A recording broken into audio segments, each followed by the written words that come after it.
Hello and welcome to Svenglish, where you can learn English with Sven. Today we are focusing on using will to express the future in positive statements. We'll make other videos about will, negative statements and questions, or using going to express the future, and other videos on the English language. So feel free to explore those other videos if you're interested in them. But the focus for today is using will for the future in positive statements. So we are going to look at like what is will for the future in positive statements, and how and when do we use this structure. And then we'll look at the structure, how it's made, how we construct sentences. We'll look at different examples using different subjects, and then there will be time for you to practice at the end of the video. So we use will to express the future in positive statements in English when we talk about actions or events that are expected to occur in the future, and the emphasis is on the promise or the intention to do something in the future. Okay, now if you were in a professional context, then you would say things like, I'll finish the report, I'll send the email, I'll speak to the customer, things like that. If you are in a social situation speaking English, on holiday in a hotel or something, you might say to somebody, I'll visit the museum, or I'll go to the theatre, or I'll try that new restaurant. Now you notice that when we speak in English, we're going to contract those sentences. So instead of saying, I will go to the restaurant, we would probably say, I'll go to the restaurant. It's a little bit more natural and it's less formal. Okay, so if you were writing something formal or speaking in a formal situation, then you probably wouldn't contract. But if you're speaking generally, then it would be more natural to contract. Or if you were writing on social media, you would probably contract as well. In terms of the structure, to make sentences using will to express the future in positive statements, the structure would be using the subject followed by will, but that would probably be contracted, so it becomes apostrophe LL. Then you use the base form of your verb, so you don't need to conjugate or change the verbs, and then you have your complement. Okay, so let's look at some examples with different subjects. So I'll work hard next week. So the subject is I, followed by will, contracted, so it becomes apostrophe LL.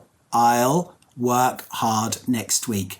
So I'm using will for the future to express my intention. It's like I'm promising, I'm intending to do that. Okay.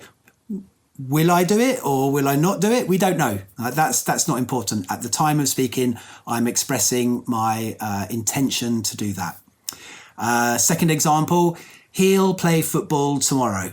So the subject is he, followed by will, contracted. So he'll, and then the verb in the base form, play, and the complement, football tomorrow. Another example, she'll finish the report soon. So she is the subject, will contracted to ul, finish is the verb in the base form, the report tomorrow is the complement. She'll finish the report soon. It'll rain later today.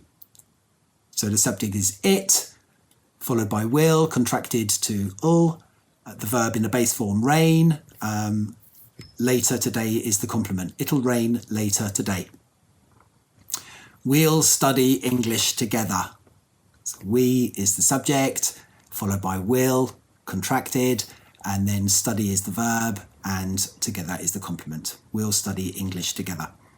You'll make pasta for dinner, follows the same structure, and they'll go for a walk. All right, so in all of those examples, you can follow the structure. It's exactly the same structure. It doesn't matter what the subject is, the structure remains the same, and we would normally contract the word will, so it becomes apostrophe LL, and it's the same for all of those subjects.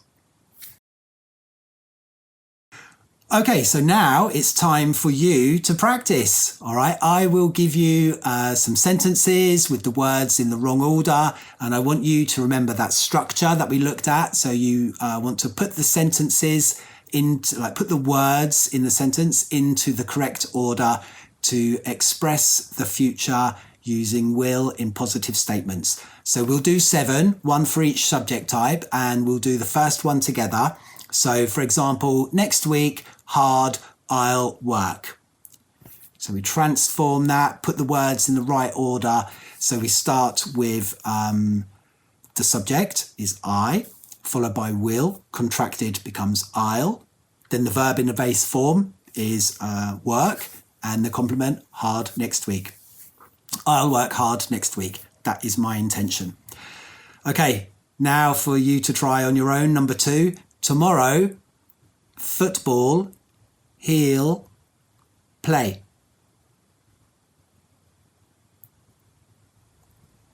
He'll play football tomorrow. Okay, number 3. Report, soon, she'll finish the. She'll finish the report soon. Okay, next one. Later today, rain, it'll. It'll rain later today. Okay, number 5.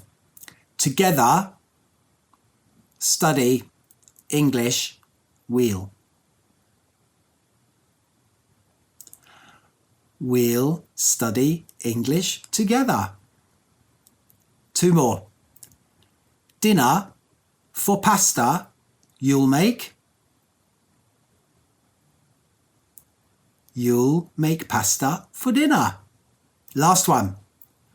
For a walk, they'll go. They'll go for a walk.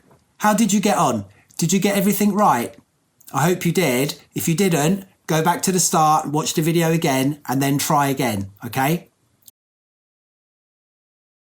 Thank you so much for watching. I hope you enjoyed that. I hope you found it interesting. I hope you learned something. Feel free to express yourself in the comments. Try putting some examples of positive sentences using will for the future. Okay, like and subscribe and share, and I will see you again soon for more Svenglish, where you can learn English with Sven. Bye.